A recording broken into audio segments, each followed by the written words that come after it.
मित्रों नमस्कार, मेरा नाम है राजेंद्र सिंह और आप देख रहे हैं YouTube channel view point with Rajendra. मित्रों, अगर आप टीजीटी, पीजीटी और एलटी ग्रेड की परीक्षा कला विषय से देने जा रहे हैं, कला श्रृंखला के अंतर्गत पिछले वर्षों में विभिन्न परीक्षाओं में आए कला विषय के प्रश्नों को हल करेंगे और साथ ही उनकी व्याख्या भी, जो कि आने वाली परीक्षा के लिए बहुत ही महत्वपूर्ण है। मित्रों, वीडियो को पूरा देखने के बाद अपने विचारों को कमेंट बॉक्स में ज़रूर लिखें और साथ ही यह भी बताएं कि आप कहां से हैं। अगर आपने अभी तक चैनल को सब्सक्राइब नहीं किया है तो तुरंत सब्सक्राइब करने के साथ ही बेल आइकन की बटन को ज़रूर दबा दें, जिससे आने वाली वीडियो की महत्वपूर्ण सूचना आपको मिलती रहे। तो फिर आइए प्रश्नों को हल करते हैं। पहला प्रश्न है, भारत में लघु चित्रों के जनक के रूप में किसे माना जाता है? ए राजपूत, बी मुगल, सी जैन, डी पाल। तो इसका सही उत्तर होगा डी पाल। भारत में लघु चित्रकला पूर्वी भारत के पाल वंश के अधीन विकसित हुई थी। पाल वंश की अवधि लगभग 750 ईस्वी से 1200 ईस्वी के मध्य मानी जाती है। अगला प्रश्न है, सर्वप्रथम लघु चित्र किस पर बनाए गए? ए कागज पर, बी ताड़पत्र पर, सी कांच पर, डी वस्त्र पर। तो इसका सही उत्तर होगा बी ताड़पत्र पर। भारत में बंगाल के पाल शासकों के काल में ताड़पत्रों तथा बाद में कागज पर लघु चित्रकारी का प्रचलन बढ़ा। कालांतर में भारत में लघु चित्रकारी कला या मिनिएचर आर्ट का विकास मुगलों के द्वारा किया गया, जो मुगल शैली के नाम से प्रसिद्ध हुई। अगला प्रश्न है, पोथी चित्रण का प्रारंभ किस शैली से हुआ है? ए पाल शैली में, बी जैन शैली में, सी मुगल शैली में या फिर डी राजपूत शैली में। तो इसका सही उत्तर है ए पाल शैली। पाल शैली एक प्रमुख भारतीय चित्रकला शैली है और 9वीं 12वीं शताब्दी तक बंगाल में पाल शासकों के काल में यह काफ़ी लोकप्रिय हुई थी। पाल शैली की विषय वस्तु बौद्ध धर्म से प्रभावित रही है और इस शैली में बौद्ध ग्रंथों के अनेक विषयों को चित्रित किया गया है। अगला प्रश्न है, पाल पोथी चित्र बनाए गए मिट्टी के पात्रों पर, ताड़ पत्रों पर, कपड़े पर या फिर दीवार पर।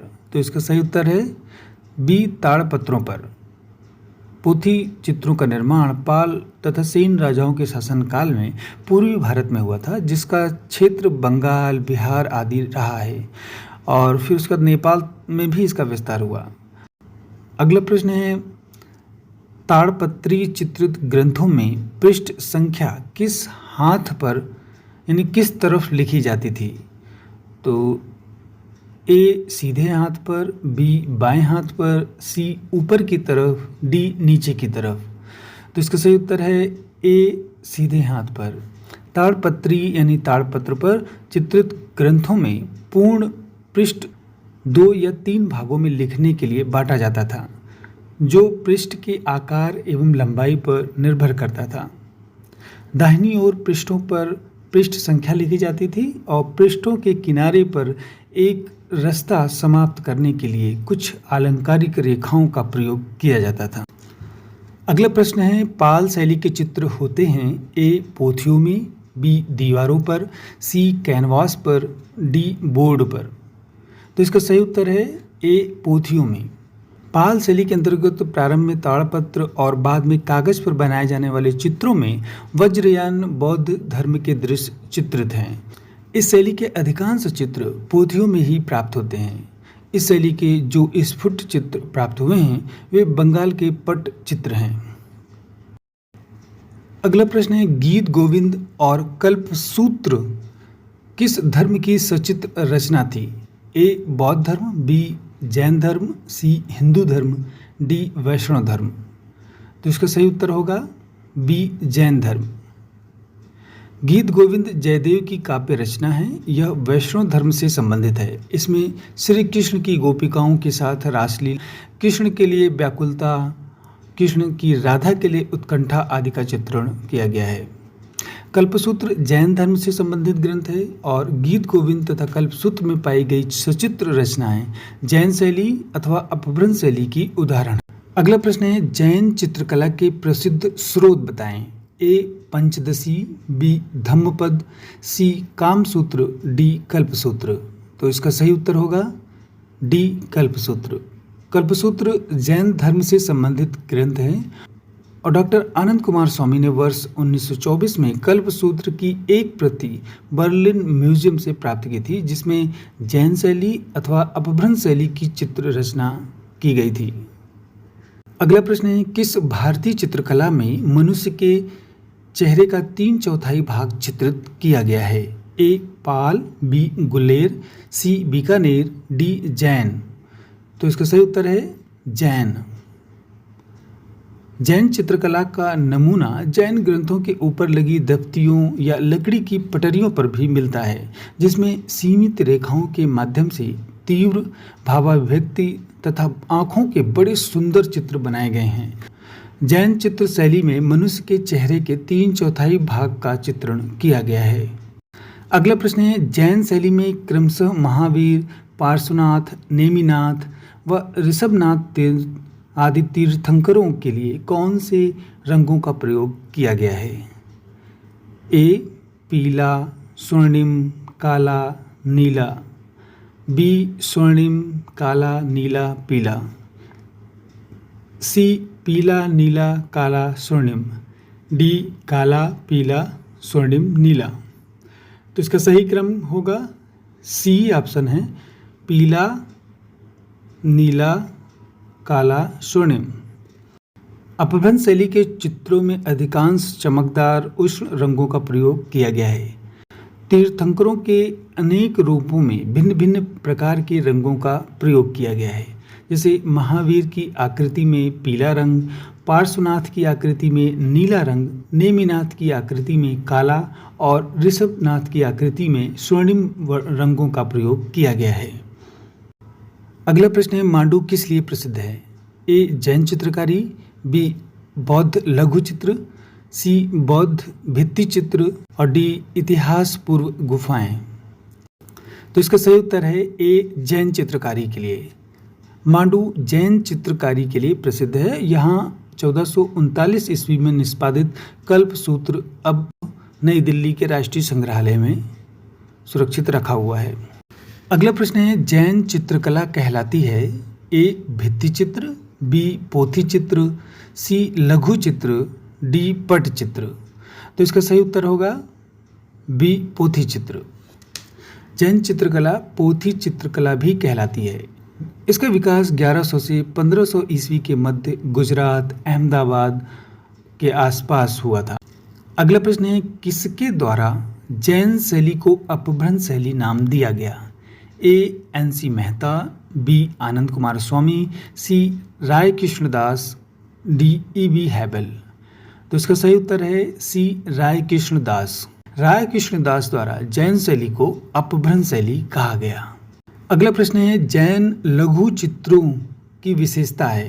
ए प्रतिकृत चित्रण, बी बौनी आकृतियाँ, सी पशु पक्षी चित्रण, डी परली आँख का दिखाना। तो इसका सही उत्तर होगा डी परली आँख का दिखाना। यानी कि जैन लघु चित्रों में मानवीय आकृतियाँ सवा चश्म हैं और एक ही ढंग से बनी हुई हैं। इनकी नाक अनुपात में अधिक लंबी है, नुकीली है, आँखें पास पास और बड़ी बनाई गई हैं और उनकी रचना 2 वक्रों के द्वारा दिखाई गई है। अगला प्रश्न है, खिलौने की तरह पशु पक्षियों का अलंकरण किस शैली में हुआ है। ए पहाड़ी शैली में, बी बाग शैली में, सी अपभ्रंश शैली में, डी मुगल शैली में। तो इसका सही उत्तर है सी अपभ्रंश शैली में। खिलौनों की तरह पशु पक्षियों का अलंकरण अपभ्रंश शैली में हुआ है। इस शैली में पशु पक्षियों का चित्रण ऐसे किया गया है जैसे पशु पक्षी कपड़े के बने खिलौने हों। अगला प्रश्न है, अपभ्रंश शैली में अंग प्रत्यंग बने हैं। ए कोमल, बी स्थिर और जकड़े, सी गीतमय, डी इनमें से कोई नहीं। तो इसका सही उत्तर है बी स्थिर और जकड़े।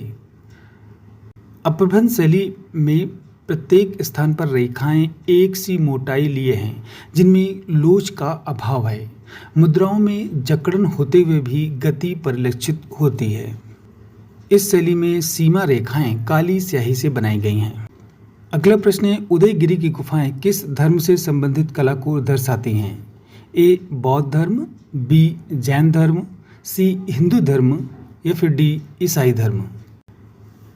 तो इस प्रश्न का सही उत्तर बौद्ध धर्म, ए बौद्ध धर्म भी हो सकता है और बी जैन धर्म भी, क्योंकि उदयगिरी नाम की 2 गुफाएं हैं। एक उड़ीसा में जो स्थित उदयगिरी की गुफा है वहाँ वो जैन धर्म से संबंधित है, जबकि मध्य प्रदेश के विदिशा में स्थित उदयगिरी की जो गुफाएं हैं वो हिंदू धर्म से संबंधित है। इसलिए इस प्रश्न का सही उत्तर ए और बी दोनों हैं। अगला प्रश्न है, जैन धर्म के अनेक तीर्थंकर किस सचित्र पोथी में चित्रित हैं? ए बसंत विलास, बी चित्रकल्प सूत्र, सी कालकाचार्य कथा, डी उपयुक्त में से किसी में नहीं। तो इसका सही उत्तर है सी कालकाचार्य कथा। ताड़पत्र पर अंकित कल्प सूत्र तथा कालकाचार्य कथा के आधार पर निर्मित पार्श्वनाथ, नेमिनाथ, ऋषभनाथ तथा अन्य 20 तीर्थंकर महात्माओं के दृष्टांत चित्र जैन कला के सर्वाधिक प्राचीन उदाहरण हैं। कालकाचार्य तथा कल्पसूत्र में जैन लघु चित्र में चित्रित किया गया है जो हस्तलिखित है। अगला प्रश्न है, उदयगिरी और खंडगिरी की गुफाएं किस काल की हैं? ए गुप्त काल की, बी मौर्य काल की, सी शुंग काल की, डी कुषाण काल की। तो इसका सही उत्तर है सी शुंग काल की। शुंग काल के समकालीन खारवेल शासक ने उदयगिरी तथा खंडगिरी की पहाड़ियों को कटवाकर जैन भिक्षुओं के लिए आवास या विहार गुफाएं बनवाई थीं। ये गुफाएं भुवनेश्वर यानी उड़ीसा के समीप स्थित हैं।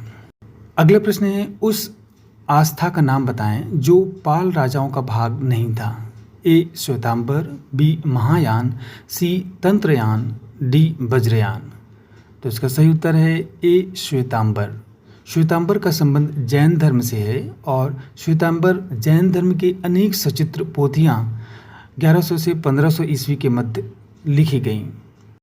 पाल राजाओं ने बौद्ध धर्म को संरक्षण प्रदान किया था तथा उसी के वे अनुयायी थे। इनके काल में बौद्ध धर्म के तहत तंत्र ज्ञान यानी कि वज्रयान का विकास हुआ और ताड़पत्रों पर सचित्र पांडुलिपियां बनवाई गई थी। तो फिर आज बस इतना ही। मिलते हैं अगले अंक में कुछ नए विषय के साथ, नए प्रश्नों के साथ। वीडियो को पूरा देखने के लिए बहुत बहुत धन्यवाद।